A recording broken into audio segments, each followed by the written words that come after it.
Oke, anak-anak ibu, topik kita hari ini ialah mengenai tekanan teman sebaya nih, yaitu atau dengan nama lainnya adalah peer pressure. Nah, seperti yang tadi juga udah ibu dan kalian bahas sama-sama nih, yaitu tekanan teman sebaya adalah dorongan sosial yang membuat individu atau diri kita nih merasa kalau kita tuh perlu mengikuti suatu kelompok. Supaya apa? Supaya kita lebih diterima oleh kelompok tersebut.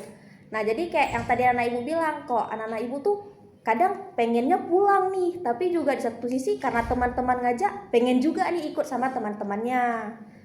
Nah, lalu tadi kan udah pernah mengalami nih, jadi tekanan teman sebaya itu bukan cuma hal negatif ya, tapi juga ada yang positif, yang dimana contohnya itu kalau tadi misal kita di kelas, terus kalau teman kita nih ngajaknya tuh bikin tugas yuk pulang sekolah, nggak cuman jalan-jalan aja nih. Nah, itu kan berarti dia tuh mengajak untuk hal-hal yang positif kan. Nah, itu adalah tekanan teman sebaya tapi dalam sisi positif. Sedangkan yang negatif seperti yang tadi anak-anak ibu ceritakan, kalau kalian tuh mau pulang pengennya belajar tapi malah diajak untuk pergi jalan-jalan, pergi main-main, seperti itu ya anak-anak ibu.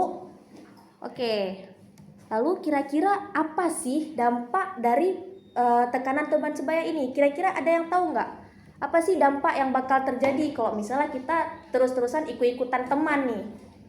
Oke, jadi di sini sama ibu ada 3 nih dampak dari tekanan teman sebaya nih. Yang dimana yang pertama itu kita terkena yang mana dampak psikologis. Kita bisa stres, kecemasan, terus juga kita menurunnya rasa percaya diri. Karena apa? Karena kita selalu maunya ikut teman, nggak punya rasa diri sendiri. Kita dibilang kita tuh mengikuti teman atau kelompok-kelompok biar diterima. Jadi dengan kata lain kalau kita nolak, kita takutnya tuh nanti kalau aku nggak ditemanin gimana ya gitu. Yang kedua ialah sosial. Kalau misalnya positif, kita jadi punya banyak teman, kita bisa bikin kelompok untuk belajar. Sedangkan yang untuk negatifnya tadi, kalau kita menolak gara-gara diajak yang buruk-buruk, ada kemungkinan bukan karena yang buruk aja ya, mungkin diajak yang positif juga kita tolak, ada kemungkinan kita tuh jadi anak yang tidak bersosialisasi, tidak punya teman, seperti itu. Dan yang terakhir ada nih dari dampak perilaku kita sendiri, yang dimana itu mempengaruhi proses pengambilan keputusan kita. Kayak tadi yang dibilang sama Icut, kita jadi selalu ikut-ikutan, kita tidak mandiri. Oke? Oke, Bu.